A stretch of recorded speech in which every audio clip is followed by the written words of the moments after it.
Really hit me about a week later. I have an older brother and a younger sister. Feel very blessed because we were not only related to each other, we actually like each other. And I remember my brother called me up about a week after I turned 60, and he said, "You know, Tom," he said, "did you ever stop and think about it now that you're 60, that if you live the average number of years of a person your age, you'll live to be 75, 76. And he said, "Did you ever realize that being 60 now, it means that for every 4 years you've lived, you only have one left?"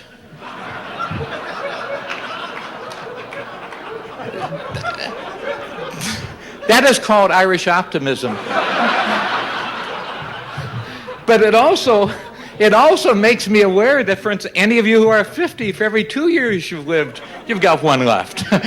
It's amazing, however, the perspective that gives. It's amazing, that simple remark of my brother, which I really took quite seriously and quite caringly, because that's the way in which he shared it, that he really was trying to say to me, you've got a gift. You've got the gift of life, and if I'm able to have the fullness of that gift for 15, 16 more years, what do I do with it? How do I use it? How do I share it? How do I take this resource, this incredible resource of life, and what do I do with it? How do I share it?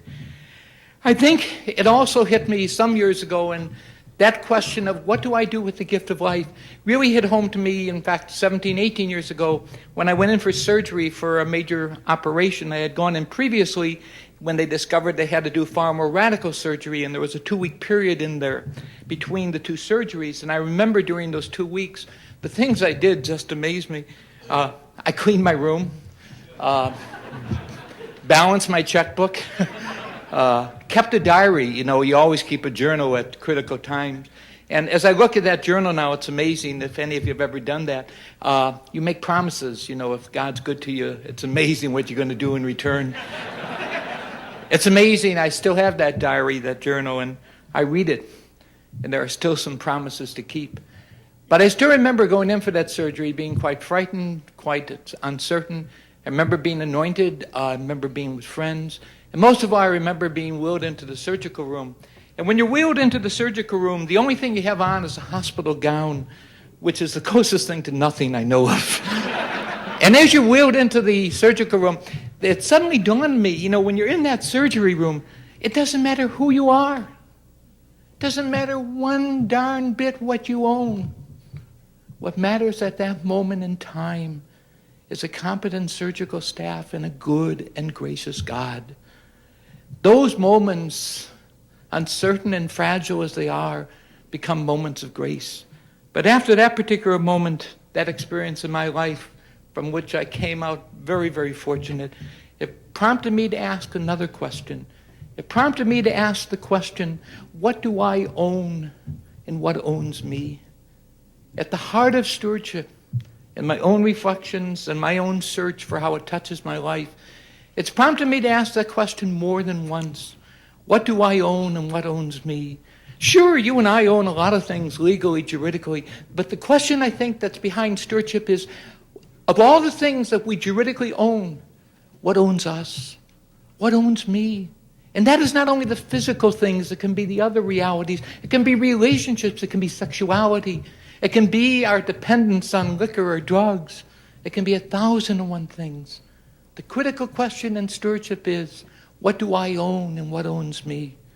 My friends, that's a question we have to raise for ourselves as well as for others. This is a question that must be part of our lives, and we just cannot keep asking, what does it mean? It reminds me of the story of an anthropologist who was studying the Aboriginal people in Australia. In the community in which she lived, there was a rich tradition of storytelling. The people would gather in the evening, a story would be told, and then another and another. The anthropologist felt extraordinarily privileged when she was invited to join that group. The first story told that evening was about the ancient, mythic animal ancestor of that group and its adventures in the primeval world. It was rich with detail, action, and imagery. At the end of the story, the anthropologist was delighted. "Can I ask you a question?" she said. "What does it mean?" There was silence. All eyes were on her. The elder looked at her gravely and said, That is the one question you cannot ask.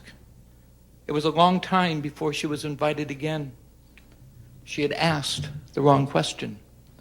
Stewardship becomes a way of life when we do not have to ask the meaning of the question, what do I own and what owns me? But when it becomes part of our lives.